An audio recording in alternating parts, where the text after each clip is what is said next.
मांडव्य ऋषि के नाम पर बना मंडी अपने मंदिरों और सांस्कृतिक विरासत के चलते छोटी काशी के नाम से भी जाना जाता है। हिमाचल के बड़े जिलों में से एक मंडी कृषि बागवानी के लिहाज से उपयुक्त स्थानों में से एक है। यहाँ की उर्वरा भूमि में मक्का, गेहूं और सब्जियों से लेकर सेब और सभी तरह की फल फूलों की खेती होती है। भौगोलिक विविधता से भरे मंडी का बल क्षेत्र सब्जियों और नकदी फसलों की खेती में अग्रणी है।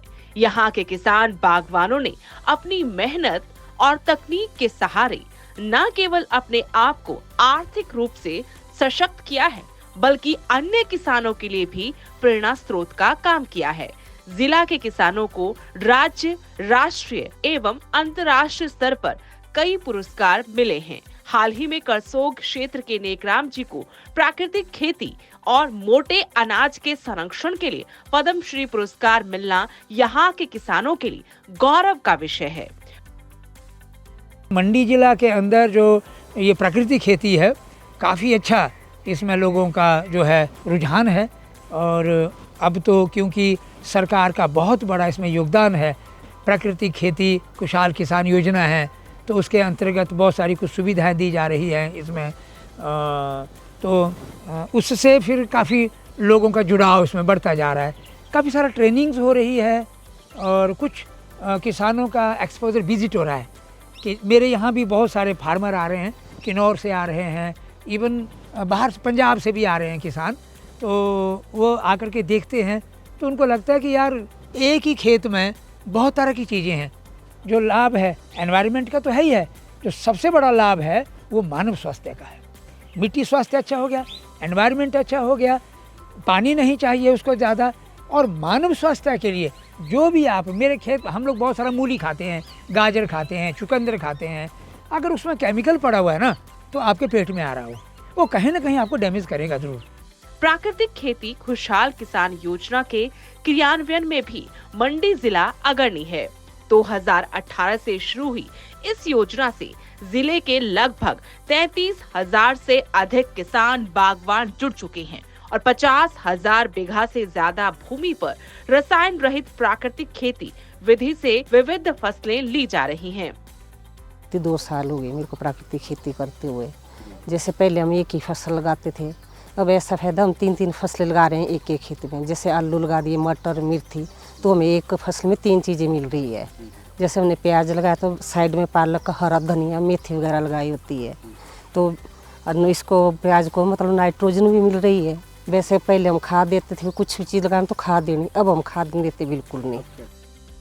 यहाँ के किसानों द्वारा खड़े किए गए अनाज और फलों के उत्कृष्ट मॉडल किसानों, कृषि वैज्ञानिकों, शोधार्थियों और खेती के प्रति रुचि रखने वालों को अपनी ओर आकर्षित कर रहे हैं। विपरीत परिस्थितियों में भी प्राकृतिक खेती विधि से उगाई फसलें दूसरी विधियों की तुलना में बेहतर हैं। सूखा, अधिक नमी, तेज हवा या अंधड़ की स्थिति में भी ये फसलें खड़ी रहती हैं। जो हमारी केमिकल और पेस्टिसाइड का हम सहारा लेते थे तो उसमें क्या था कि फसल एकदम मतलब फूल जाती थी। और क्या होता था कि मतलब अब फिर कहीं हवा माड़ी सी लगी तो गिर जानी। आज आप देख रहे हैं इसका नतीजा कि गंदम जो है बिल्कुल भी हवा से नहीं गिरी है। तो ये भी एक मतलब पॉजिटिव पॉइंट आ गया हमें। और मल्चिंग जो कर रहे हैं हम, मल्चिंग का हमें फ़ायदा क्या मिल रहा है कि एक तो सॉइल हमारी जो है वो मॉइस्चर को अपने पास संजोए रखेगी। क्यों, जो टेक्निकली गाइड हमारे को विभाग से मिल रही है वो दी बेस्ट है, वो मिलनी भी चाहिए।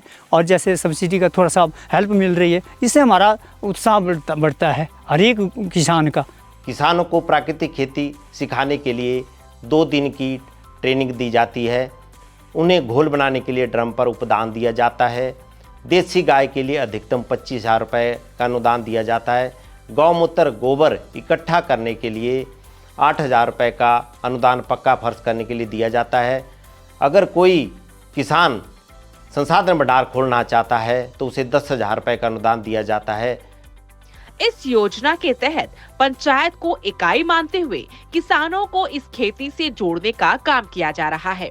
700 से अधिक प्रशिक्षण शिविरों के माध्यम से जिले के 40,000 से ज्यादा किसानों को प्रशिक्षित किया गया है।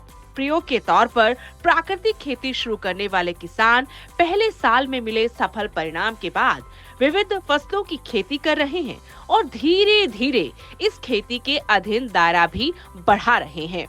अभी पिछले 2 सालों से सर मैंने जापानी फल, नींबू, अमरूद, ताइवान वाइट स्टार और इलाहाबादी सफ़ेदा ये फसलें अपने प्राकृतिक खेती के उसमें बढ़ा दी हैं।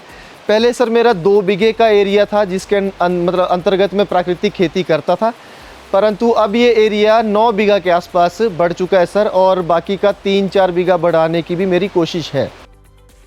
वर्तमान में जिला की सभी पंचायतों में प्राकृतिक खेती का एक आदर्श मॉडल भी खड़ा किया गया है ताकि किसान यहां आकर इस खेती के परिणामों के साथ इसके बारे में और जान सकें। इसके अतिरिक्त जिले के 18 गांवों को पूर्ण प्राकृतिक खेती गांव में परिवर्तित किया जा रहा है।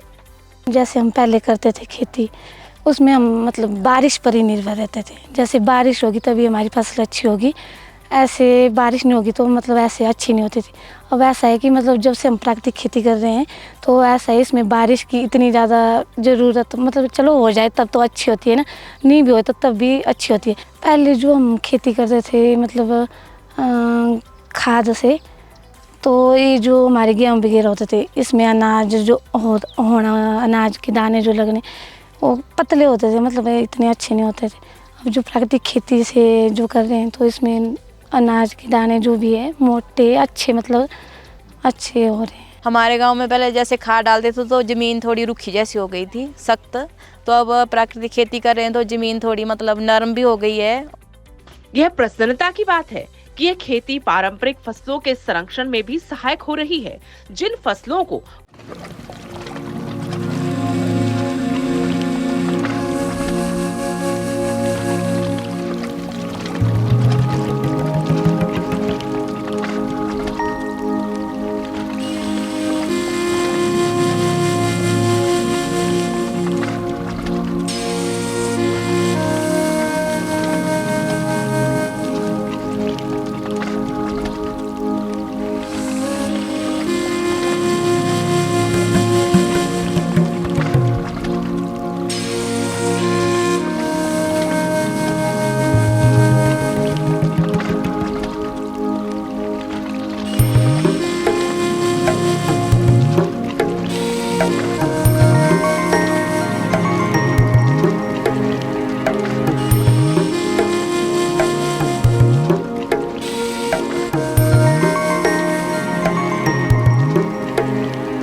इससे मैं 2-3 सालों से थोड़ा प्रोग्रेस कमा रहा हूँ। जैसे सर मैं अपने बच्चों को यूनिवर्सिटी में पढ़ा रहा हूँ, दोनों बीटेक कर रहे हैं।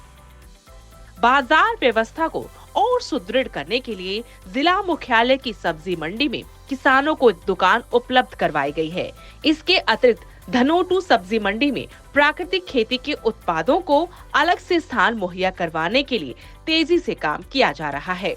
उनको मार्केट में अच्छा दाम मिले, उपभोक्ता को सस्ते दामों पे अच्छा गुणवत्ता युक्त भोजन, अन्न, फल फ्रूट मिले, इस दिशा में अब हमने किसानों के उत्पाद का प्रमाणीकरण शुरू किया है। उनको सर्टिफिकेट दिए जा रहे हैं ताकि बाज़ार में जब भी वो जाएं तो उनके उत्पाद को लोग सराहें और बिना किसी आपत्ति के जो है वो उनका सामान जो है वो अच्छे रेट पे मार्केट पे मिल सके। मंडी जिला में प्राकृतिक खेती के प्रसार के लिए आत्मा परियोजना के अधिकारी पूरी लगन और मेहनत से काम कर रहे हैं। हिमाचल प्रदेश सरकार द्वारा वर्ष 2018 से प्राकृतिक खेती की शुरुआत हुई है। प्राकृतिक खेती करने के लिए जो भी चीज़ें आवश्यक हैं सरकार द्वारा समय समय पे किसानों को उनके घर द्वार दी जा रही हैं। अब तक हम जिले में लगभग 33,000 किसानों को प्राकृतिक खेती के गुर सिखा चुके हैं और उन्होंने प्राकृतिक खेती को अपने खेतों में उतारा जा चुका है। संयुक्त राष्ट्र संघ द्वारा वर्ष 2023 को पोषक अनाजों का अंतर्राष्ट्रीय वर्ष घोषित किया गया है। सरकार द्वारा किसानों को प्राकृतिक खेती से मोटे अनाजों की खेती के लिए प्रेरित किया जा रहा है।